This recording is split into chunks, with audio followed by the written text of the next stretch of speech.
Hello students, और इस video में हम लोग बात करेंगे एक्सरसाइज 1.1 इंट्रोडक्शन पे of chapter 1 real number of class 10th NCERT maths. तो क्या बात करने वाले हैं हम इसमें? We are going to talk about HCF of two positive integers. ठीक है, तो बिफोर दैट कुछ चीज़ें हमें सीखनी पड़ेगी, तो सीखते हैं। सबसे पहले बात करते हैं यूक्लिड्स डिवीजन लेमा। ये लेमा कुछ नहीं है, ये बेसिकली थ्योरम है। तो आप चाहे यूक्लिड्स डिवीजन थ्योरम भी लिख सकते हो, ठीक है ना, कोई दिक्कत नहीं है, कोई दिक्कत नहीं है ना, बहुत ज़्यादा डिफरेंस नहीं है थ्योरम और लेमा में। तो यूक्लिड्स डिवीजन थ्योरम क्या कहती है? कुछ नहीं कहती, वो जो पहले से आप करते आए हो ना वही कहती है। ये क्या करते आए हो कि लेट्स से आपने 15 को डिवाइड करा 2 से, तो क्या होगा? 2 7 जा 14 और आपके पास क्या मिला? 1। ठीक है, तो अब देखते हैं थोड़ा सा यूक्लिड्स डिवीजन एलिमेंट्स पे बात करते हैं। जब भी कभी डिवीजन होगा तो यूक्लिड्स डिवीजन थ्योरम साफ साफ काम कर रही होगी। तो देखते हैं ये क्या है। ये बेसिकली है डिविडेंड, जिसको आप डिवाइड करते हो, है ना। तो आपने 15 को डिवाइड करा, this is called as dividend. ये क्या है? This is called as divisor, this is called as quotient, है ना, इस तरह ध्यान रखेंगे। And this is called as reminder. ठीक है, तो क्या होता है यूक्लिड्स डिवीजन थ्योरम में? वो कहता है कि dividend will be equals to divisor into quotient plus reminder. बस यही है यूक्लिड्स डिवीजन थ्योरम, ठीक है ना। वेयर जो रिमाइंडर की वैल्यू है, रिमाइंडर की जो वैल्यू है दैट इज, वो वैल्यू हमेशा क्या होगी? 0 या 0 से बड़ी होगी, 0 भी हो सकती है, 0 से बड़ी होगी, और हमेशा छोटी होगी डिवाइजर से।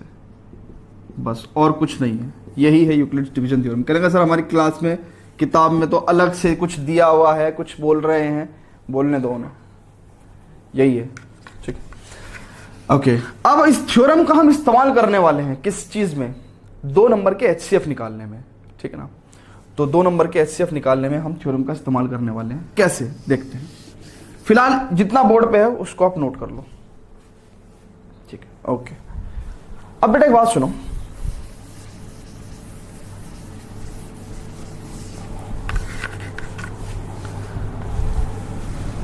दो नंबर है, लेट्स से मुझे 2 नंबर लेने दो। लेट्स से 2 नंबर मैंने लिए, कोई 124 और 24। इसका हमें क्या करना है? एचसीएफ निकालना है। कहने लगा सर ये क्या होता है? एचसीएफ होता है बेटा highest common factor, highest common factor. कहने लगा सर अभी हमें थोड़ा सा रिकॉल करा दो कि फैक्टर क्या होता है, हाईएस्ट कॉमन फैक्टर क्या होगा, ठीक है ना। तो देखते हैं, बहुत ध्यान से देखना। मैं 124 को फैक्टराइज कर रहा हूं, 2 6 जा 12, 2 2 जा 4। ऐसे तो फैक्टराइजेशन आता है ना बेटा, एलसीएम बचपन में सिखाया था ना आपको। तो ये प्राइम फैक्टराइजेशन हम कर रहे हैं इसका। 31 की अगर हम बात करें तो क्या 31 किसी के टेबल में आता है? मुझे नहीं लगता। तो 31 बन जा 31। तो 124 को हम लोग क्या करेंगे? What we will do, it's 2 into 2 into 31, ठीक है, ओके। 24 का हम लोग फैक्टराइजेशन करते हैं, प्राइम फैक्टराइजेशन। प्राइम फैक्टराइजेशन इसलिए बोलते हैं क्योंकि ये जो नंबर्स हैं ये प्राइम होते हैं। 2 1 जा 2, 2 2 जा 4, 2 6 जा 12, 2 3 जा 6 एंड 3 1 जा 3। सो यानी कि 24 को हम लोग क्या बोलेंगे? 2 into 2 into 2, 2 into 2 into 2 into 3, ठीक है। तो फैक्टराइजेशन करा हमने 24 को, यानी कि किसी भी नंबर को अगर आप उसकी प्रोडक्ट की फॉर्म में लिख पा रहे हैं तो ये क्या होते हैं? फैक्टर्स होते हैं। क्या होते हैं बेटा? ये फैक्टर्स होते हैं। ए बी सी क्या है? फैक्टर्स है। तो यानी कि फैक्टर समझ में आ गए। अब अगर हाईएस्ट कॉमन फैक्टर, तो यानी कि वो फैक्टर जो इन दोनों में कॉमन हो और बड़ा हो सबसे। तो अगर आप ध्यान से देखो तो ये मैक्सिमम ये कॉमन है, ध्यान से देखो, तो यानी कि 2 2 जा 4 क्या है, 4 इंटू 31, और इसको लिख सकते हैं 4 इंटू 2 इंटू 3, सो 4 क्या है, कॉमन है, ये हाईएस्ट है, ये कॉमन भी है, this is highest common factor. तो 124 और 24 का जो हाईएस्ट कॉमन फैक्टर है वो अभी हमने आपको दिखाया कि 4 आ गया, ये हाईएस्ट कॉमन फैक्टर है। अब इस हाईएस्ट कॉमन फैक्टर को मैं बेटा हटा रहा हूं इस चीज को, है ना, तो अब इस हाईएस्ट कॉमन फैक्टर को हम लोग इस पर्टिकुलर यूक्लिड्स डिवीजन थ्योरम का इस्तेमाल करते कैसे लेके आ सकते हैं, तो मैं उसका तरीका बताता हूं आपको। तो हम लोग क्या कर रहे हैं, हम लोग यूक्लिड्स का डिवीजन थ्योरम लगा रहे हैं या लेमा लगा रहे हैं to find HCF of 124 and 24। तो कैसे करना बेटा, बहुत ध्यान से देखना, जो इनमें से बड़ा नंबर है, जो इनमें से बड़ा नंबर है, बड़ा नंबर है, उसको डिवाइड करना है आपको छोटे नंबर से। वहां से ध्यान से देखो, ये बड़ा ये छोटा, छोटे नंबर से बड़े को डिवाइड करना है, ठीक है। तो करा हमने डिवाइड, तो देखो चलाएंगे हम इसको, तो 5 टाइम चला दें, 5 चौक 20, 24 इंटू 5 टाइम चला के देखते हैं, 10 2 20, ठीक है, 5 टाइम चला दिया मैंने, ये कितना हो गया 120, ठीक है, 4 आ गया, ठीक है। अब देखो हम इस 124 को क्या लिख सकते हैं, देखो divisor into coefficient plus reminder, ठीक है। अभी रिमाइंडर 0 नहीं आया, हमें तब तक ये काम करना है जब तक रिमाइंडर 0 नहीं आ जाता। ध्यान से सुनो, अभी रिमाइंडर 0 नहीं आया। कहने का सर हम एग्जाम में ऐसे लिखेंगे, अरे यार एग्जाम में कैसे लिख देंगे, एग्जाम में ऐसे लिख देंगे, कैसे लिखेंगे एग्जाम में कि reminder is not equal to 0, ऐसे लिख देना, ठीक है। सो रिमाइंडर अभी 0 नहीं आया, तो रिमाइंडर जब तक 0 नहीं आएगा तब तक हम इस तरह के डिवीजन करते रहेंगे। तो अगली बार हमें डिवीजन करना है, अगली बार डिवीजन करने के लिए आपको क्या करना पड़ेगा कि आपको डिवाइजर उठाना है और रिमाइंडर उठाना है, आपको डिवाइजर उठाना है और रिमाइंडर उठाना है। देख लो अगली बार डिवाइजर और रिमाइंडर। अब डिवाइजर बड़ा है, देखो ना इन दोनों नंबर में कौन सा बड़ा है, 24 बड़ा है, 4 से डिवाइड करेंगे तो 4 6 24, 0 आ गया। अब रिमाइंडर 0 आ गया, अब आगे हम कोई डिवीजन नहीं करेंगे। तो इसका मतलब क्या है कि अब हम लोगों ने क्या करा, 24 को हम लिख सकते हैं 4 इंटू 6 प्लस 0। जब भी रिमाइंडर 0 आ जाएगा तब आप डिवाइजर को और रिमाइंडर का डिवीजन करना बंद कर देंगे। जब भी रिमाइंडर 0 आएगा तब आप डिवाइजर को रिमाइंडर से डिवाइड करना बंद कर देंगे। रिमाइंडर से, ये आपके समझाने के लिए लिख रहा हूं, अगली बार बिल्कुल तरीके से लिख के दिखाऊंगा। रिमाइंडर से डिवाइड करना बंद कर देंगे, ठीक है, क्योंकि most of the students are comfortable with Hindi and English both language. So अभी क्या हुआ कि रिमाइंडर 0 आ गया, तो जब रिमाइंडर 0 आ जाएगा तो लास्ट स्टेप में जो भी डिवाइजर होगा, यानी कि लास्ट स्टेप में जब रिमाइंडर 0 आ जाए, है ना, जब रिमाइंडर 0 आ जाए तो लास्ट स्टेप में डिवाइजर ही HCF होगा, HCF होगा, ठीक है। तो 124 एंड 24 का जो HCF है वो 4 होगा, हमने आपको पहले भी करके दिखाया था। तो बेटा आप समझ गए, कॉन्सेप्ट समझ गए। एक दो क्वेश्चन और कर लें, एक दो क्वेश्चन और करेंगे तो अच्छे से क्लियर हो जाएगा, ठीक है ना। फिलहाल आप वीडियो को पॉज करके इसको पूरे को नोट करेंगे, फिर हम एक दो क्वेश्चन और करेंगे तो और अच्छे से क्लियर होगा। अब स्टूडेंट देखते हैं क्वेश्चन, ये 2 क्वेश्चन है ना, तो एक एक करके हम सॉल्व करेंगे, एक मैं करूंगा एक आप करोगे, ठीक है। अच्छा इसमें हमें HCF निकालना है ना, तो इन 2 नंबर का हमें HCF निकालना है, ठीक है। अभी HCF आपको बताया है मैंने क्या होता है। तो यहाँ पे बात की गई यूज यूक्लिड्स डिवीजन एल्गोरिदम। तो एल्गोरिदम अभी बात करते हैं एल्गोरिदम पे, फिलहाल एल्गोरिदम की जगह आप ये समझो कि यहाँ यूक्लिड्स डिवीजन थ्योरम जो भी हमने पीछे पढ़ी है ना उसका इस्तेमाल कर रहे हैं, ठीक है। एल्गोरिदम पे बाद में आएंगे, क्या कह रहा है एल्गोरिदम, कुछ नहीं है वो, ठीक है, बस आपको भ्रमित कर रखा है। चलो जी, इसका एचसीएफ निकालते हैं। तो बड़ा नंबर कौन सा है बेटा, 225, छोटा नंबर 135। तो बड़े नंबर को डिवाइड करोगे आप छोटे नंबर से, ठीक है। कितनी बार चलेगा, एक बार चला, 135, यहाँ पे आ गया 0 और 9, 90, ठीक है। तो डिविडेंड ध्यान से करो, dividend equal to divisor into quotient plus reminder.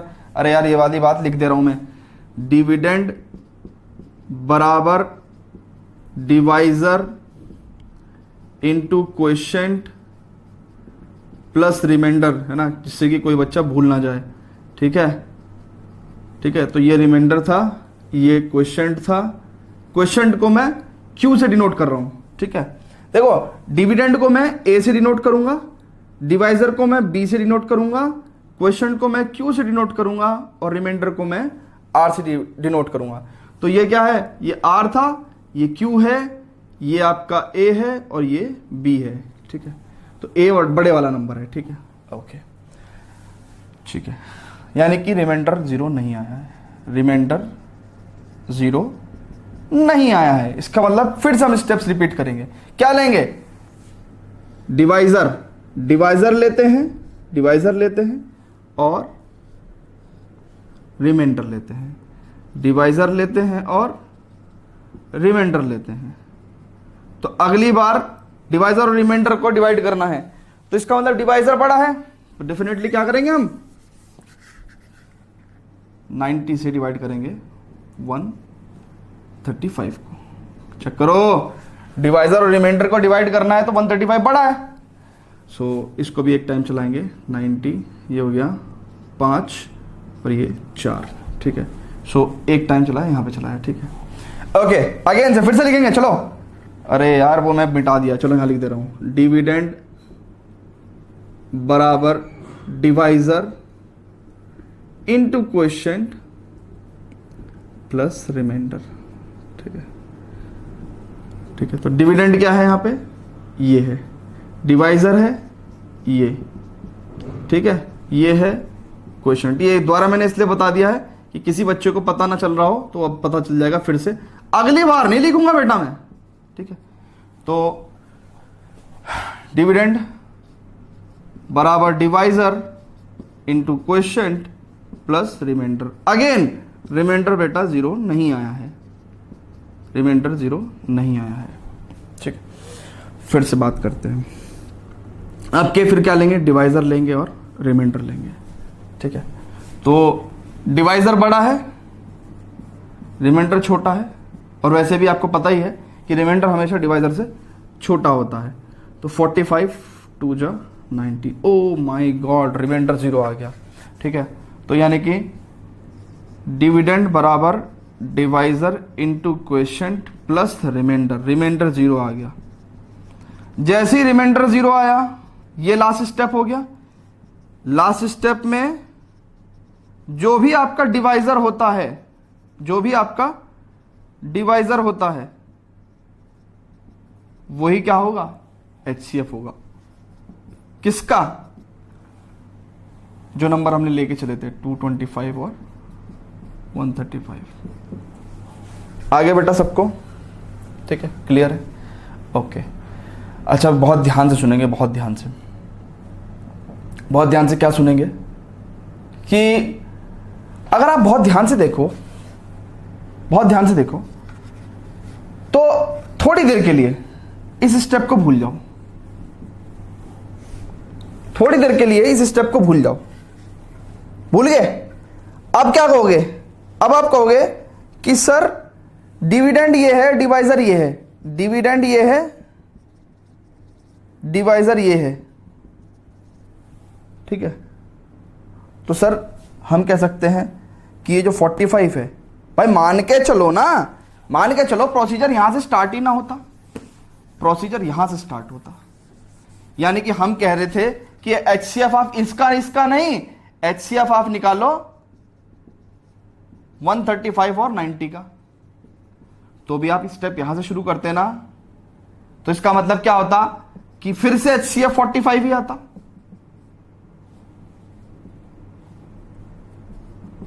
मतलब समझो, अगर मैं आपसे कहता कि भैया HCF 135 225 का नहीं चाहिए, हमें 135 और 90 का चाहिए, तो हम ऐसे स्टार्ट करते, और ऐसे स्टार्ट करते तो लास्ट स्टेप फिर से यही आता, यानी कि फिर से डिवाइजर 45 ही आता, यानी कि फिर से HCF जो है 135 और 90 का 45 ही आता।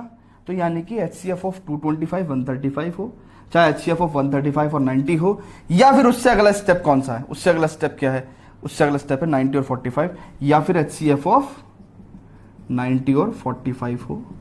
हर केस में 45 ही HCF रहेगा।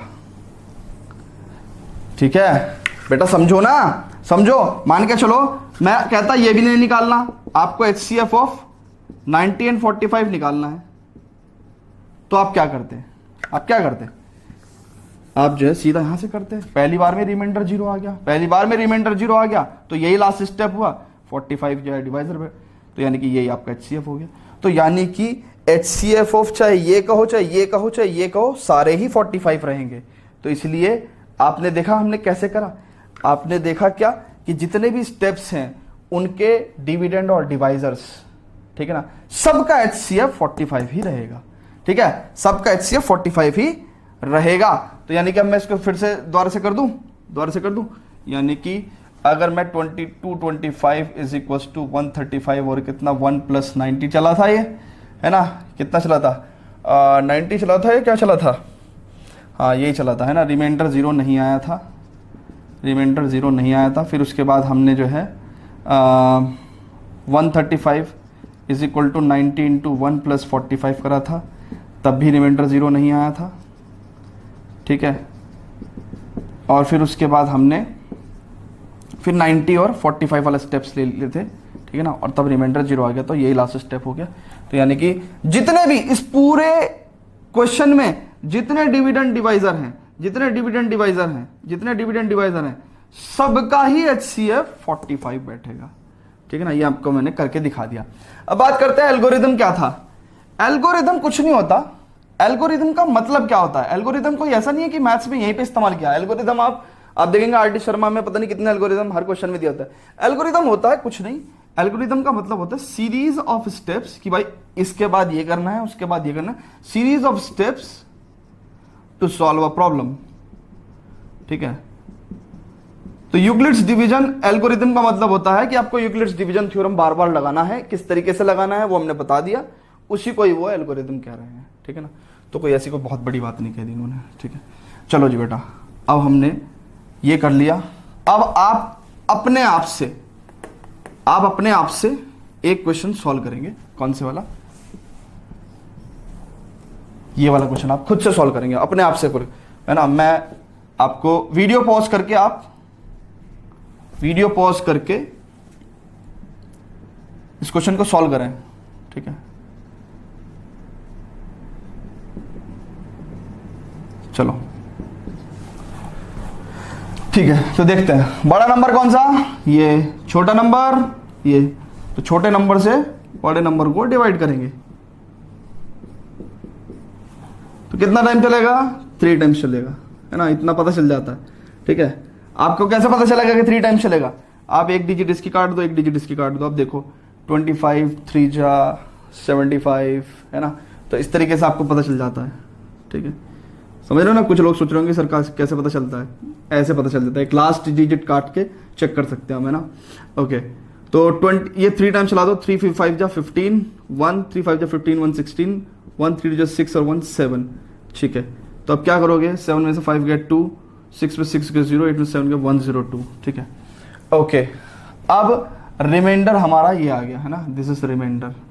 ओके, तो 867 इक्वल टू 255, देखो ना, dividend equal to divisor into quotient. Quotient क्या है हमारा, यही है ना क्वोशिएंट, 3 प्लस रिमाइंडर। रिमाइंडर 0 नहीं आया है, क्या करेंगे, डिवीजन फिर से करेंगे, किसका करेंगे, इसका और इसका। ठीक है, करके देखना पड़ेगा। ठीक है, तो यानी कि what we do, we take divisor and remainder again.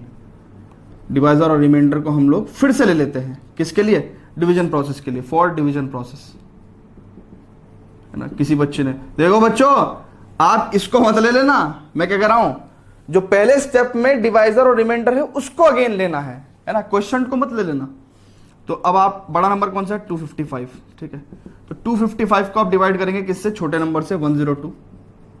दो बार चलेंगे तो ये हो गया 204, यहां पे आ जाएगा 51। तो ये कितना हो गया? 255 is equal to 102 into 2 plus 51, ठीक है। तो ये क्या हो गया आपका? डिवाइजर, ये रिमाइंडर है, ठीक है। तो रिमाइंडर फिर से क्या हो गया? रिमाइंडर अगर आप देखें, रिमाइंडर फिर से 0 नहीं आ रहा है, remainder is not equal to 0। तो क्या करेंगे? फिर से डिवीजन करेंगे। फिर से डिवीजन करेंगे तो क्या लेंगे? डिवाइजर और रिमाइंडर का डिवीजन अलग अगेन लेंगे, ठीक है। तो कितना होगा? 102, बड़ा नंबर ही है, छोटा नंबर 51, डिवाइड करेंगे, दो बार में पूरा कट गया, रिमाइंडर आ गया 0। तो इसका मतलब क्या है कि 102 is equal to 51 into 2 plus 0, बस रिमाइंडर आ गया 0।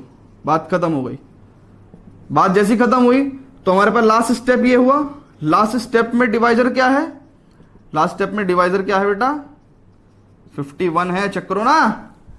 तो लास्ट स्टेप में जो डिवाइजर है वही क्या है? HCF है। किसका? वो तमाम जितने भी डिविडेंड एंड डिवाइजर हैं, 867 एंड 255 का।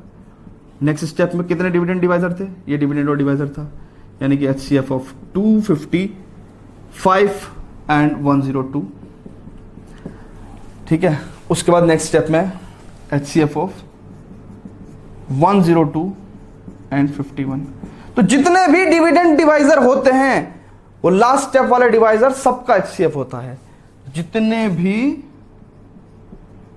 डिविडेंड और डिवाइजर होंगे, डिविडेंड और डिवाइजर होंगे, उन सब का HCF क्या है? चेक करो, 867 और 255 का भी 51 ही है, 255 और 102 का भी 51 ही है, 102 और 51 का भी 51 ही है। तो सबके HCF यही है। तो समझ में आ गया बेटा HCF आपको? ओके, बस कुछ नहीं करना, एक्सरसाइज में यही क्वेश्चंस करते रहने आपको, ठीक है। RSRD में जाओगे और कुछ नहीं करना होगा, ऐसे ही बहुत सारे तमाम तरह के क्वेश्चंस होंगे, ठीक है। करते रहना और पक्का हो जाएगा। चलो जी, अब इस यूक्लिड्स डिवीजन एल्गोरिथम को हमने सीख लिया, इससे निकाल लिया हमने HCF। इसमें कुछ और तरह के क्वेश्चंस भी हैं, NCERT के एग्जांपल्स करते हैं। Before the students please pause the video to note it down. चलो स्टूडेंट, इस क्वेश्चन को देखते हैं। एग्जाम्पल नंबर 2 है ये NCERT का। तो बेटा क्वेश्चन को पहले पढ़ो, सबसे पहले तो पढ़ना आना चाहिए, और क्वेश्चन के पढ़ते समय एक एक वर्ड जो दिया हुआ है इस सेंटेंस में वो समझ में आना चाहिए। तो कहता है show that every positive even integer, integer feel होता है, बिना पॉइंट वाले सारे नंबर्स इंटीजर्स होते हैं। पहली चीज, पॉजिटिव इंटीजर्स नेचुरल नंबर्स होते हैं, यानी कि 1 2 3 4 5 6 7, ठीक है। कह रहा है एवरी पॉजिटिव इवन इंटीजर, तो इवन कौन से होते हैं? जो 2 से डिवाइड हो जाते हैं। तो यानी कि नेचुरल नंबर में भी 2 से डिवाइड होने वाले कौन से नंबर्स हैं? ये, ठीक है। आगे बढ़ते हैं। कह रहा है is of the form 2q, कहते हैं कि ये सारे नंबर किस फॉर्म के होने चाहिए? 2q फॉर्म के होने चाहिए। बात करते हैं आगे किस तरीके से शो करेंगे। And that every positive odd integer, positive odd integers कौन से हैं? ये वाले हैं। तो ये क्या है? ये 1 3 5 7 ये ऑड इंटीजर्स हैं, पॉजिटिव ऑड इंटीजर्स, ठीक है। और ये वाले कौन से हैं? 2 4 एंड 6, ये है पॉजिटिव इवन इंटीजर्स, ठीक है, पॉजिटिव इवन इंटीजर्स, ठीक है। तो कहता है कि पॉजिटिव ऑड इंटीजर्स जितने हैं उन्हें हमें 2q प्लस 1 फॉर्म शो करना है, और पॉजिटिव इवन इंटीजर्स को 2q फॉर्म में शो करना है, where q is some integer. q भी एक कोई बिना पॉइंट वाला कोई भी नंबर हो सकता है। कैसे शो करेंगे बेटा? बहुत ध्यान से देखेंगे। वैसे तो बहुत सारे बच्चे इसको रट लेते हैं, बट फिर भी मैं समझाने की कोशिश करता हूँ, तो काफ़ी हद तक आपको समझ में आएगा, इनफैक्ट पूरा ही समझ में आएगा। देखो जी, बात करते हैं। पॉजिटिव इवन इंटीजर्स लेते हैं ना, पॉजिटिव इवन इंटीजर्स लेते हैं। अभी आपको सब कुछ समझ में आ जाएगा। कौन से लिए हमने? 2 4 6 8 एटसेट्रा, है ना, एंड सो ऑन। अब एक बात सुनो, अगर आप 2 को डिवाइड करते हो 2 से, ध्यान से करो, 2 को डिवाइड करते हो 2 से, ठीक है, तो 2 1 जा 2, रिमाइंडर 0 आ गया, ठीक है। अब आप 4 को डिवाइड करते हो 2 से, तो 2 2 जा 4, 2 2 जा 4, रिमाइंडर अगेन 0 आ गया। फिर आप 6 को डिवाइड करते हो 2 से, बहुत ध्यान से देखते रहना, 2 3 जा 6, रिमाइंडर 0। यानी कि इन सारे नंबर्स को मैं क्या कर रहा हूं, 2 से डिवाइड कर रहा हूं। 8 को डिवाइड करता हूं 2 से, 2 4 जा 8 0। तो क्या आपने एक चीज देखी, इन सबको मैं यूक्लिड्स डिवीजन एल्गोरिथम से, यूक्लिड्स डिवीजन जो थ्योरम है उससे, अगर मैं इसको dividend is equals to divisor into quotient plus remainder की फॉर्म में लिखूं, dividend is equals to divisor into quotient plus remainder, ध्यान से देखो ना मैं क्या कर रहा हूं, मैं dividend is equals to divisor into quotient plus remainder की फॉर्म में लिख रहा हूं, ठीक है। 6 को मैंने क्या लिखा, dividend is equal to divisor into quotient plus remainder. 8 को मैंने क्या लिखा, dividend is equal to divisor into quotient plus remainder. तो क्या आपने क्या कंक्लूड किया, यहां से क्या कंक्लूड किया, कंक्लूजन क्या निकला कि जितने भी पॉजिटिव इवन इंटीजर्स हैं, पॉजिटिव इवन इंटीजर्स हैं, वो किस फॉर्म के हैं, चेक करो, चेक करो, ध्यान से देखो ना, 2 सब में सेम है, 2 सब में सेम है, सिर्फ यहां पे कुछ नंबर चेंज होता है। उस नंबर को मैंने कह दिया क्यू, क्योंकि इसने कहा क्यू कोई भी नंबर हो सकता है, क्यू कोई भी नंबर हो सकता है, यहां पे कोई भी नंबर आ सकता है, 1 2 3 4 5 6 कुछ, क्यू कोई भी नंबर हो सकता है प्लस 0। और क्या मैं 2q प्लस 0 को 2 की फॉर्म में लिख सकता हूं, तो कहता है कि जितने भी हमारे पास पॉजिटिव इवन इंटीजर्स हैं वो 2q की फॉर्म में लिखे जा सकते हैं, ठीक है। बात समझ में आई बेटा, ये इतना आप नोट करेंगे, ठीक है ना, इतना आप नोट करेंगे, ओके।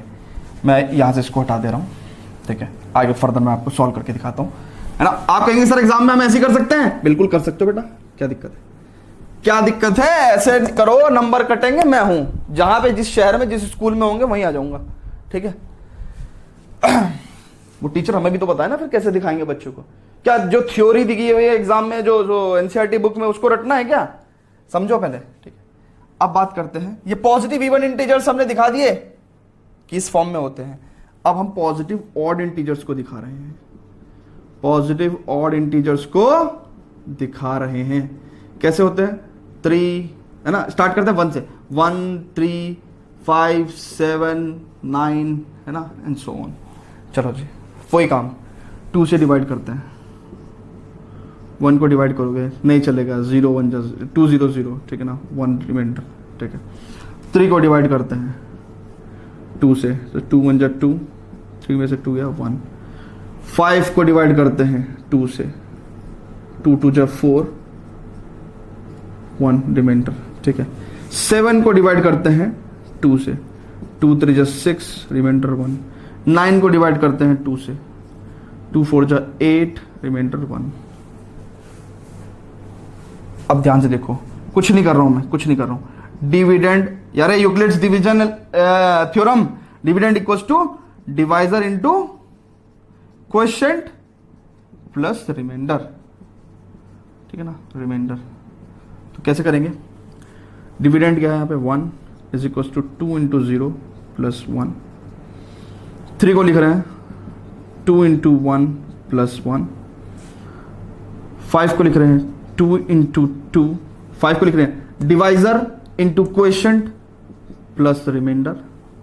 7 को लिख रहे हैं divisor into quotient, divisor into quotient plus remainder. 9 इस वाले डिवीजन में लिख रहे हैं this is dividend, dividend equal to divisor into quotient is 4 plus remainder 1। तो क्या आपने देखा कि जितने भी हमारे पास, कंक्लूजन क्या निकलेगा, कंक्लूजन क्या निकलेगा कि भैया जितने भी हमारे पास पॉजिटिव ऑड इंटीजर्स हैं, पॉजिटिव ऑड इंटीजर्स हैं, उन सभी के सभी में हमने क्या देखा कि ये 2 सब में सेम रहता है, इनटू सम नंबर होता है, वो 0 से लेके 1 2 3 4 कुछ भी हो सकता है, इसको हमने q कह दिया, प्लस हमेशा प्लस में 1 रहता है, where q is some integer. Some integer का मतलब q बिलोंग्स टू z, या फिर हम क्या लिख सकते हैं, where q is some integer, कुछ भी हो सकता है वो 0 1 2 3 4 5 6 7 8 9 10 कुछ भी है ना। यहाँ पे q कोई भी इंटीजर रखोगे आपको हमेशा 2q + 1 क्या देगा, एक पॉजिटिव ऑड इंटीजर देगा। तो इस तरीके से हमने शो कर दिया, ठीक है।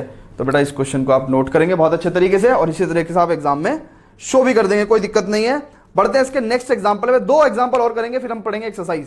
Before that students please pause the video, note it down.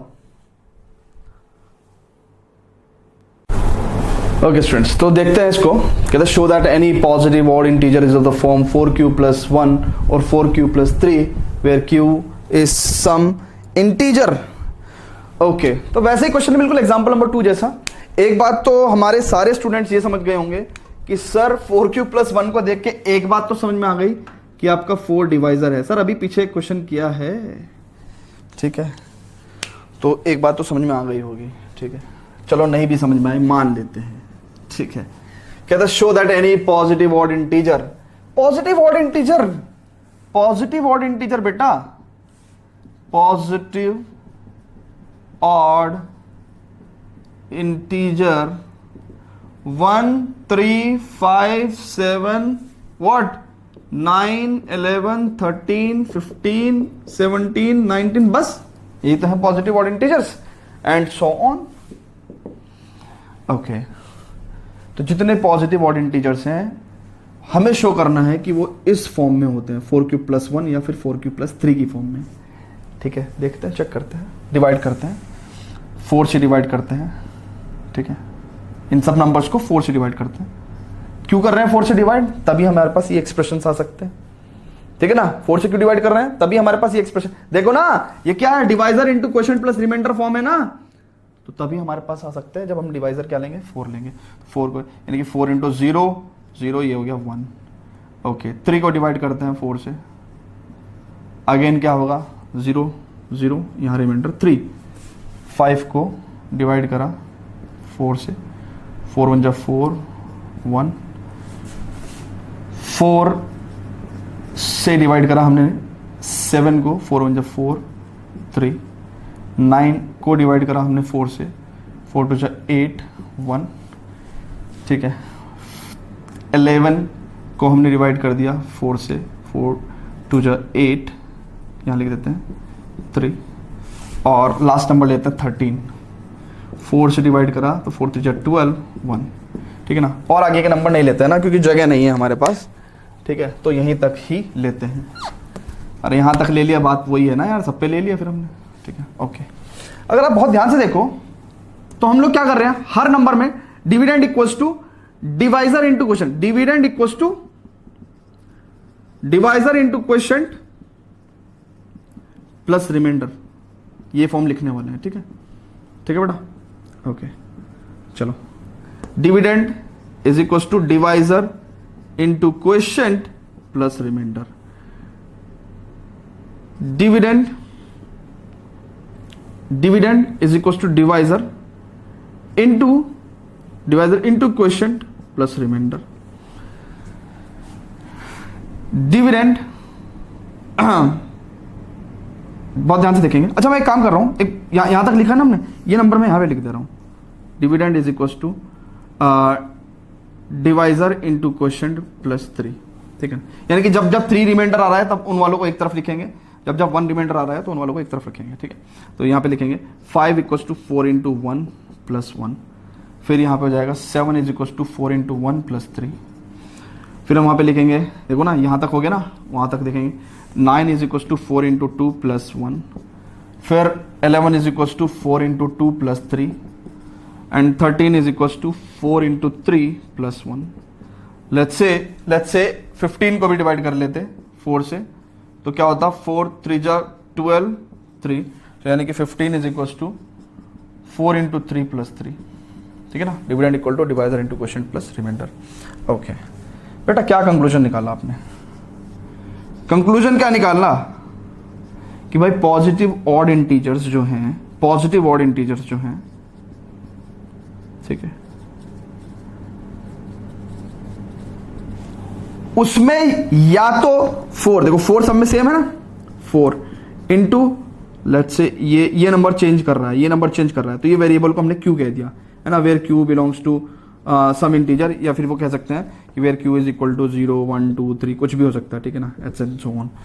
तो 4 इंटू क्यू, देखो इन सब नंबर्स में देखो 4 अरे देखो ना 4 सेम है सब में, इंटू ये नंबर चेंज होता है, वो नंबर मैंने बता दिया कि भाई क्यू हो सकता है, ये नंबर कुछ भी हो सकता है, क्यू प्लस 1।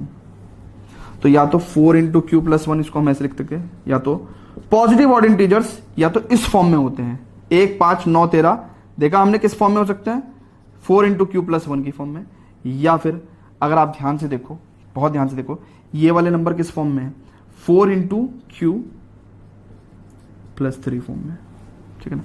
तो पॉजिटिव ऑड इंटीजर्स क्या होंगे, या तो 4q प्लस 1 फॉर्म में होंगे या 4q प्लस 3 फॉर्म में होंगे। वे क्यू क्या है, क्यू की जगह आप कुछ भी नंबर लिखते रहो, 0 1 2 3 4 5 कुछ भी, है ना। तो फिर क्यू इज सम इंटीजर, इस बात को हम लिख देंगे, where q is some integer, कुछ भी बिना पॉइंट वाला कोई भी नंबर हो सकता है, where q is some integer, ठीक है, क्यू इज सम इंटीजर, बिना पॉइंट वाला कोई भी नंबर हो सकता है। ओके ओके, ठीक है। बढ़ते हैं नेक्स्ट एग्जांपल नंबर 4 पे students. Before that please pause the video to note it down.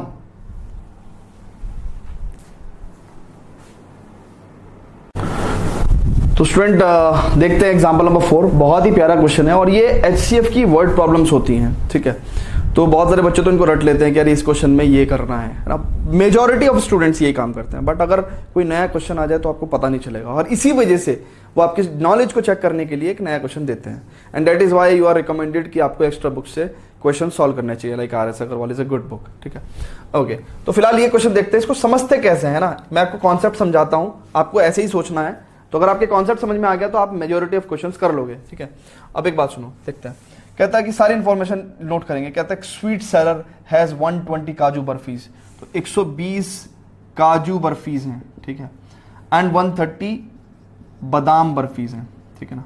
Okay, she wants to stack them in such a way that each stack, अब बहुत ध्यान से देखेंगे, हलवाई है तो एक ट्रे में स्टेक लगा रहा होगा, बर्फियों को लगा रहा होगा, तो कह रहा है she wants to stack them in such a way that each stack has the same number and they take up the least area of the tray. इस वाली बात का मतलब समझो, है ना, बहुत बहुत प्यार से मतलब समझो कि एक ट्रे है और उस ट्रे में वो बर्फी लगा रहा है, ठीक है ना, वो बर्फी लगा रहा है, तो कह रहा है कि इस तरीके से उसने बर्फी लगाना शुरू करा, ठीक है, तो कह रहा है she wants to stack them in such a way that each stack has the same number.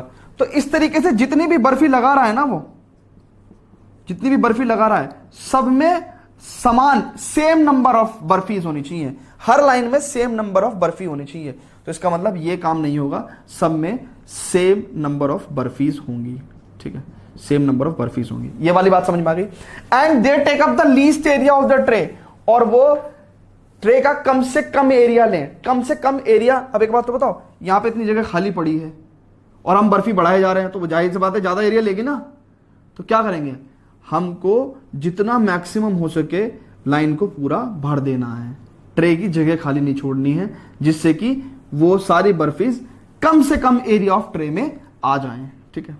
Okay, तो she wants to stack them in such a way that each stack has the same number. अब मुझे नहीं पता ये एक line में कितनी बर्फी आई, मुझे नहीं पता, लेट्स से मैंने कह दिया भाई x नंबर ऑफ बर्फी एक लाइन में आई है, ठीक है। अब इधर कितनी लाइंस आ जाएंगी ये भी मेरे को नहीं पता, कि इधर इस तरह से हॉरिजॉन्टली कितनी लाइन बैठ जाएंगी, ठीक है ना। लेट्स से मैंने कह दिया y नंबर ऑफ लाइंस बैठ जाएंगी, तो x नंबर ऐसे, y नंबर ऐसे, क्योंकि 120 काजू बर्फी हैं तो it will be equal to x into y, ठीक है ना। अब हमने बादाम बर्फी रखनी शुरू कर दी, ये बादाम बर्फी रखनी शुरू कर दी इस ट्रे में। अब बादाम बर्फी भी क्योंकि एक लाइन में उतनी ही आएंगी, है ना, x ही आएंगी, ये भी x ही आएंगी। अब बादाम बर्फी की कितनी लंबाई बैठेगी, यानी कि कितनी लाइंस ऐसे बैठेंगी, वो हमें पता नहीं कि भाई कितनी लाइंस बैठेंगी, हमने कह दिया लेट्स से z, है ना, ऐसे करके जेड लाइन्स हैं, बात समझ रहे हो आप, ऐसे करके जेड लाइन्स इस तरीके से बैठ गई, ठीक है ना, भर देना यार इसको, है ना, क्वेश्चन आप समझ गए होंगे, ठीक है, इसको पूरा भर दो। तो यानी कि टोटल बादाम बर्फी 130 है, तो भैया ऐसे एक्स बैठ रही है और ऐसे जेड बैठ रही है लाइन, ऐसे एक लाइन में एक्स बर्फी है और टोटल लाइंस कितनी है, जेड है, तो 130 बराबर कितना होगा, एक्स इंटू जेड। तो अब हमसे पूछा है कि what is the number of that can be placed in each stack, हर स्टेक में वो नंबर क्या है जो हर स्टेक में आप बर्फी रख रहे हो, हर स्टेक में कितनी बर्फी रख रहे हो, वो नंबर पूछा जाए आपसे। तो इसका मतलब सिंपली आपसे क्या पूछा गया है, आपसे पूछा गया है ये एक्स, ठीक है। अब एक बात सुनो, एक्स है क्या, बहुत ध्यान से देखना, एक्स 120 का एक फैक्टर है, एक्स 130 का भी एक फैक्टर है, एक्स क्या है, दोनों में कॉमन है, एक्स क्या है, वो मैक्सिमम नंबर जो यहां पे हम रख सकते हैं, मैक्सिमम नंबर ऑफ बर्फीज एक ट्रे में, तो यानी कि एक्स कॉमन है, एक्स फैक्टर है और एक्स मैक्सिमम है, तो एक्स क्या है, हाईएस्ट कॉमन फैक्टर है ना मेरे भाई। तो ये समझाना था बस आपको, उसके बाद कुछ नहीं। मान लो मैं ये सब ना बताता, आपको सीधा कहता भैया 120 और 130 का एचसीएफ निकाल लो, तो भी आप क्वेश्चन कर देते, लेकिन समझो तो एक्स हाईएस्ट कॉमन फैक्टर है, so we have to find out HCF of 120 and 130। करेंगे यूक्लिड्स डिवीजन लेमा लगा के, Euclid's division lemma, Euclid's division theorem, Euclid's division algorithm. देखो तीनों बात एक ही है, यूक्लिड्स डिवीजन कभी लेमा बोल दिया, लेमा, यूक्लिड्स डिवीजन थ्योरम बोल दी या एल्गोरिथम बोल दिया, बात हमें हर जगह वही सेम काम करना है, ठीक है ना। एचसीएफ निकालने के लिए हमें सेम काम करना है, कोई दिक्कत नहीं। तो बड़ा नंबर क्या है 130, छोटा नंबर 120, डिवाइड करेंगे, ठीक है। 130 कितना हो जाएगा, ये 120 10 आ गया, तो 130 is equal to divisor into quotient plus remainder. Zero नहीं आया, रिमाइंडर जीरो नहीं आया, फिर से डिवीजन करेंगे किसका, डिवाइजर और रिमाइंडर का। तो क्या है, बड़ा नंबर 120 है, तो 120 को डिवाइड करेंगे 10 से, तो 10 12 टाइम्स चलेगा 0, so it will come out 120 बराबर divisor into quotient plus remainder 0 आ गया। यही अपना लास्ट स्टेप है, यही लास्ट स्टेप है। तो लास्ट स्टेप में जो डिवाइजर होता है, लास्ट स्टेप में जो डिवाइजर होता है, बेटा गलती मत कर देना, लास्ट स्टेप में जो डिवाइजर होता है वही आपका क्या होता है, एचसीएफ होता है। तो यानी कि HCF of 120 and 130, HCF of 120 and 130 अगर आपके पास 10 आ गया, तो यानी कि हम लोग क्या बोलेंगे कि भैया हर स्टेक में in each stack should contain 10 barfis, should contain 10 barfis, ठीक है, बस हो गया। चलो बढ़ते बेटा एक्सरसाइज पे। Before that please pause the video, note it down.